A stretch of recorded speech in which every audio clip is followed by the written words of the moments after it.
네, 오늘의 설교 말씀은 바 속의 그리스도인입니다. 여러분들 혹시 바라고 들어보셨나요? 바는 여러 가지 종류로 구분이 된다고 합니다. 대분류는 플레어, 호텔 클래식이 있고 중분류는 플레어, 클래식, 모던이 있으며 소분류는 스포츠, 토킹 등등이 있습니다.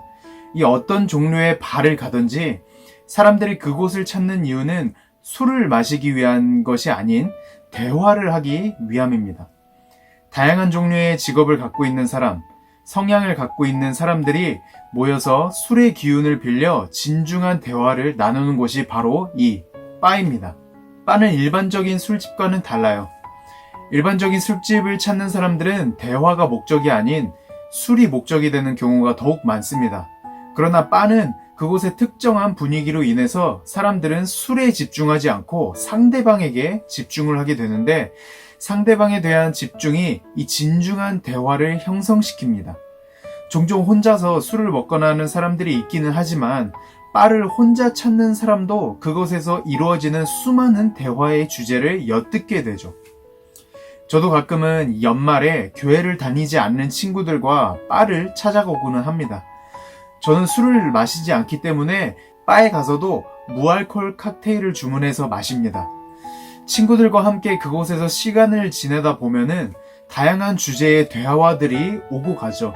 예를 들어서 친구들의 직장 또는 연애, 이성, 가족, 정치, 사회 등등 그렇게 다양한 주제를 갖고 이야기를 하다가 보면 어느새 시간이 훌쩍 지나 있습니다.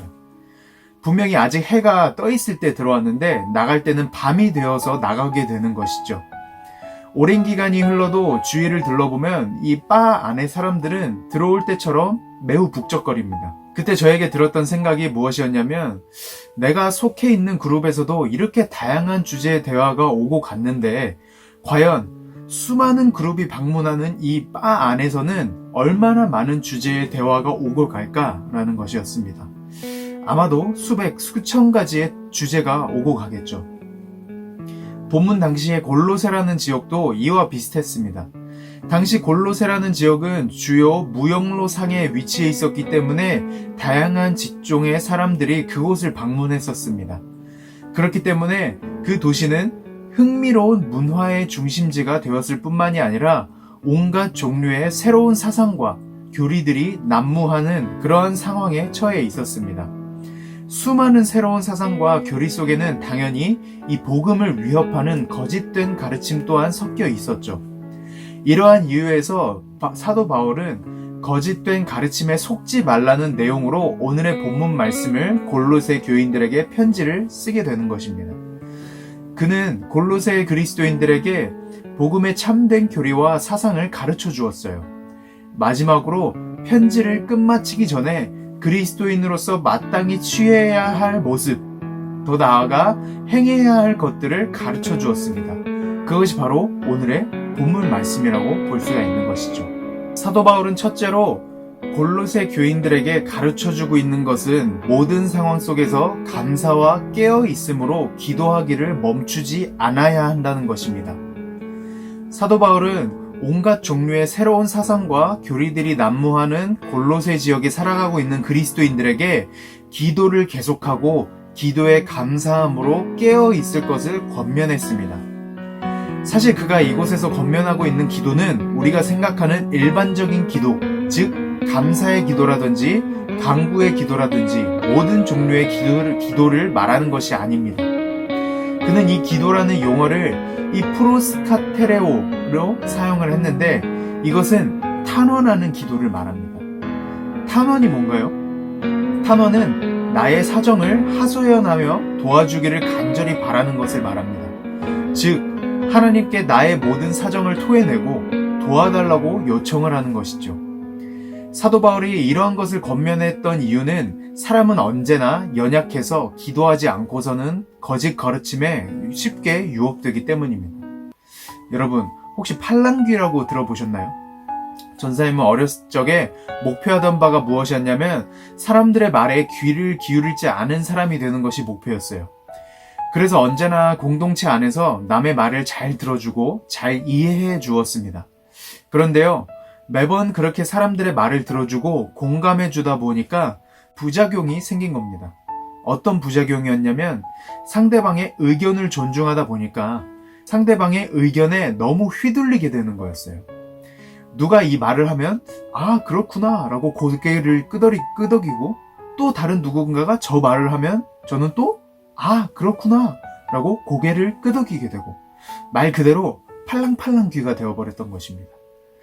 그래서 전도사님이 학생 때 별명이 팔랑귀가 되었던 적이 있었어요. 그리고 나서 팔랑귀를 국어사전에 검색을 한번 해보니까 이렇게 나와 있더라고요.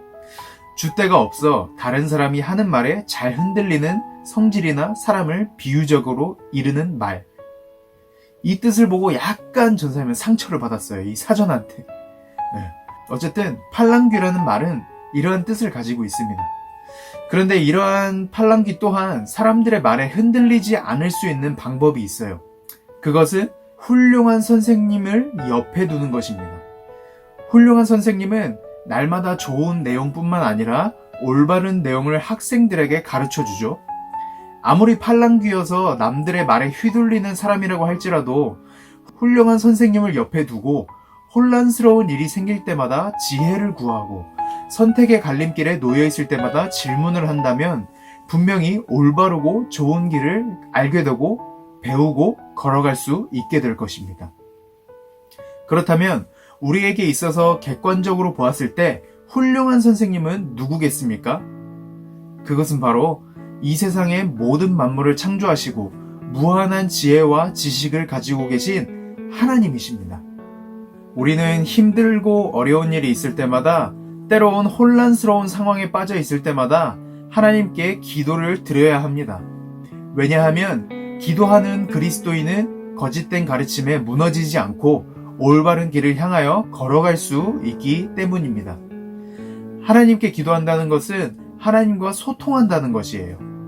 하나님과 소통하는 사람은 하나님의 뜻을 깨닫습니다. 무엇이 하나님이 기뻐하시고 온전하신 뜻인지 구별할 줄 압니다. 그래서 항상 감사함으로 깨어서 기도하는 사람들은 거짓된 가르침에 속지 않아요. 따라서 중고등부 친구들은 어떠한 상황에 처해 있든지 항상 하나님께 기도함으로써 질문하고 탄원하고 도우심을 구하는 여러분들이 되시길 바랍니다. 그렇다면 두 번째로 사도 바울은 우리가 직접적으로 교회 공동체 밖의 사람들, 즉 하나님을 믿지 않는 사람들과의 관계 속에서 선한 행실을 드러내어야 한다는 것을 가르쳐주고 있습니다. 본문 말씀 3절과 4절 말씀을 보면 사도 바울은 자신을 위해서 기도해달라는 요청에서 골로새 교인들이 기도만 하는 것에서 머물러 있는 것이 아니라 그 자신들 또한 외인들, 즉 공동체 밖의 사람들과의 관계에 있어서 어떻게 행동해야 하는지에 대해 초점을 옮기고 있습니다. 5절과 6절 말씀이 바로 그 말씀이죠. 그리스도인들은 세상의 빛과 소금의 역할을 감당해야 할 의무가 있습니다. 왜냐하면 하나님께서는 그분이 사랑하시고 구원하시기로 작정한 모든 사람들을 빛의 자녀라고 부르시기 때문입니다. 우리는 큰 실수를 하며 살아가고 있다고 생각을 해요. 그 실수가 무엇이냐면 바로 말씀을 행동으로 옮기지 않는다는 것입니다. 우리가 예배를 통하여 그리고 말씀을 통하여 기도를 통하여 은혜를 받고 우리는 받은 은혜를 이웃에게 흘려보내주어야 하는 의무가 있습니다. 하지만 저를 포함한 대부분의 그리스도인들은 예배만 끝나면 해야 할 숙제를 하나 끝냈다는 듯이 자리를 박차고 일어나서 방으로 곧장 들어갑니다. 그리고 그곳에서 나오지 않게 되죠. 저 또한 그래요. 설교에서 받은 은혜들은 설교 이후에 있는 기도회를 통하여 다 날려버립니다. 불이 꺼지고 음악이 흘러나오면 민족의 복음화를 위해 그리고 설교를 통해 받은 은혜, 깨닫게 된 하나님의 말씀에 대하여 뜨겁게 기도를 합니다. 그러나 기도회가 끝나고 불이 켜지고 잔잔한 음악이 꺼지면 받았던 은혜들은 다 어디로 사라져 버렸는지 저의 삶 속에서 보이지 않게 돼요. 매번 전도해야 하겠다는 생각만 할 뿐, 내 삶을 변화시켜야 하겠다는 생각만 할 뿐, 그것을 실천에 옮기지는 않습니다. 사랑하는 중고등부 친구들, 우리는 교회 공동체 밖으로 나가야 합니다. 나가서 하나님을 믿지 않는 친구들과 관계를 맺고 그들과의 관계에서 선한 영향력을 끼칠 수가 있어야 합니다. 전도사님이 예전에 있었던 일을 잠깐 말씀드리고자 합니다. 초등학교 때부터 알던 친구가 하나가 있었어요. 초중학교까지는 같은 학교를 다녔던 친구라서 당시에는 굉장히 친했던 사이인데 고등학교를 서로 다른 곳으로 가는 바람에 지금까지 연락이 두절되었던 그런 친구였어요. 그런데 어느 날 그 친구에게 연락이 왔습니다. 공장에서 일을 하다가 손가락이 절단이 되었다는 거예요. 사람들은 보통 오랜 기간 동안 연락이 없다가 자신이 필요할 때만 연락하는 사람들을 꺼려하죠. 그러나 그리스도인은 그런 행동을 취해서는 안 된다는 생각이 있었기 때문에 전사님은 그 친구를 방문했습니다. 방문을 하니까 친구의 몰골이 정말 말이 아니었었던 거예요. 그동안 고생을 너무나도 많이 했었던 모양입니다. 친구는 몇 년 만에 보는 이 전사님의 얼굴을 보며 오랫동안 연락을 하지 않아서 방문해 줄 것이라고 기대를 하지 않았었는데 친히 방문해 주어서 너무나도 고맙다고 그렇게 표현을 해 주었습니다. 그 이후로 병원에서 함께 시간을 보내면서 이런저런 이야기를 많이 나눴었죠. 전사님은 비록 그 시간을 통해서 친구에게 복음을 전해주지는 못했지만 연락 한 번에 곧바로 달려가줬던 저의 행동이 그 친구의 마음에 감동을 주었을 것이라고 생각을 합니다. 그리스도인이 비그리스도인을 위해 행하는 이 사소한 선한 행실은 언젠가는 그들의 마음에 감동이 되어 하나님을 믿게 되는 계기가 될 수 있을 것이라고 전사님은 그렇게 생각을 하고 있습니다.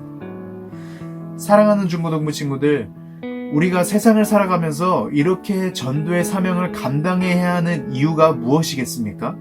그것은 바로 예수 그리스도께서 우리 죄인들을 위해 십자가에 못 박히셨기 때문입니다. 저는 이 십자가의 사건을 이해해 보려고 노력했던 시절이 있었어요. 예수 그리스도께서는 도대체 어떠한 이유로 억울한 일을 당하시면서까지 핍박을 당하셔야만 했는지, 사람들에게 무시를 받으면서까지, 그리고 조롱을 받으시면서까지 십자가를 지셔야 했는지 이해가 가지 않았었던 때가 있었어요. 그래서 그 이유를 알아보려고 노력을 했었습니다. 그런데 답은 하나였더라고요. 바로 우리를 사랑하시기 때문에 그렇게 하셨다는 것입니다. 예수 그리스도께서는 우리를 사랑하신다는 한 가지 이유만으로 그러한 일을 감당해내신 것입니다. 다른 이유는 없습니다. 여러분 이해가 가세요? 완전하신 신이 한낱 피조물에 불과한 인간의 모습을 입고 내려오셔서 죄인들을 위해 십자가를 지시고 다시 사심으로 말미암아 구원을 이루어내셨습니다. 이것은 어떤 위대한 신화가 아니라 실화입니다. 이것을 깨닫게 된 후로부터는 그리스도인이 복음을 위해 핍박받는 일들이 영광스러운 일이라는 것을 깨닫게 되었어요. 그리고 전사님 또한 하나님께 기꺼이 삶을 드리기로 다짐을 하게 되었습니다. 우리는 이러한 그리스도의 사랑을 항상 기억하여 기도하는 것을 멈추어서는 안 됩니다. 항상 기도와 감사함으로 깨어 있어야 한다는 것이죠. 그리고 더 나아가서 기도하는 것에 머물러 있지 않고 우리 스스로가 하나님의 복음을 전파하는 전도자가 되어야 합니다. 길거리에 나가 비그리스도인과 우호적인 관계를 맺어야 합니다. 가끔은 하나님을 믿지 않는 비그리스도인들의 모임에 우리가 참여를 하여서 그들에게 선한 영향력을 끼칠 수 있어야 한다는 것이죠. 다시 말해서 여러 사람들이 모이는 이 바 속에서도 그리스도의 선한 영향력을 끼칠 수 있는 전도자가 되어야 한다는 것을 잊으면 안 됩니다. 우리는 바 속의 그리스도인이 되어야 합니다. 그 이유는 그리스도께서 우리를 위해 십자가에 달려 돌아가셨고 다시 살아나셨기 때문입니다. 사랑하는 중고등부 친구들, 사랑을 실천하신 우리 하나님께서, 예수님께서 우리에게 복음 전파의 사명을 허락해 주셨어요. 항상 이것을 기억하여 기도와 전도의 일에 힘쓰는 저와 우리 중고등부 친구들이 되기를 주님의 이름으로 축원합니다. 아멘.